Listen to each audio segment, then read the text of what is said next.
Poll of the week. A new Quinnipiac University poll shows that Bernie Sanders of Vermont is leading the Democratic primary nationally with 25%. He is followed by former frontrunner and ex-Vice President Joe Biden at 17%, former New York City Mayor Mike Bloomberg at 15%, Elizabeth Warren of Massachusetts at 14%, and former South Bend, Indiana, Mayor Pete Buttigieg at 10%.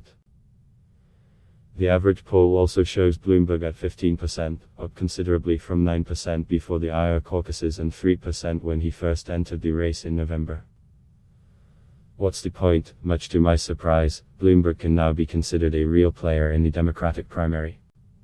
He's seen his numbers go up nationally and in a number of state polls as well. Bloomberg is showing that with a massive war chest you can in fact buy yourself a lot of goodwill.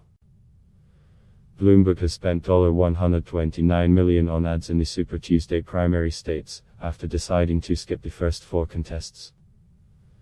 No one else is even within $100 million of him. Beyond fellow billionaire Tom Steyer, no one else has even spent $10 million. American politics has never before seen this kind of financial firepower in a presidential campaign. Bloomberg is spending much of it on traditional television advertisements, but has spent money on digital as well. He's sponsored a bunch of memes, for example. This type of paid media helps garner Bloomberg attention in the free media, e.g., articles such as this. According to the news outlets tracked by NewsLibrary.com, his name is appearing in about 200 articles per day in February.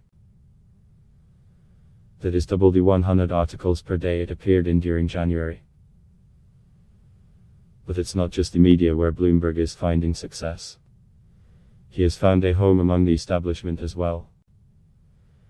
As of this writing, he has racked up 22 endorsements from members of Congress, governors and major city mayors, second only to Biden. During February alone, he has picked up 9 endorsements from this same group. That is more than the rest of the field combined. Bloomberg, of course, has made many connections to elected Democrats through his Bloomberg Philanthropies activities and donations to members of Congress. Many of the Democrats endorsing Bloomberg are moderates. They are the types of politicians who you might have expected to endorse Biden. With Biden falling in the polls after his disappointing finishes in Iowa and New Hampshire, they've decided to put their stock in Bloomberg. Many of them are on the record as fearing a Sanders nomination because of his progressive views. But I'm not sure Bloomberg will have his intended effect. In a way, he could make it easier for Sanders to win the nomination. We already saw how Sanders was able to sneak by to a victory in New Hampshire with only 26% of the vote. He did so because the moderate vote was split among Biden, Buttigieg and Amy Klobuchar of Minnesota. The good news for those moderates is Democrats have proportional allocation of delegates. This means that as long as the moderate candidates are hitting the 15% threshold to receive delegates, Sanders won't be able to run away in the delegate race. There could be a contested convention because no candidate won a majority of delegates by the end of the primary season. That said, it's always better to be ahead in the delegate count than behind. We've already heard Sanders say it would be divisive if a candidate who won a plurality wasn't made the nominee. And if he is consistently winning, he may be able to pick up momentum and build on his 25% in the polls. Further, it's possible that Bloomberg's involvement could allow Sanders to be the only one to consistently reach the 15% threshold. Under such a scenario, Sanders could end up close to, if not winning, a majority of delegates, even if he is well short of a majority in the vote count.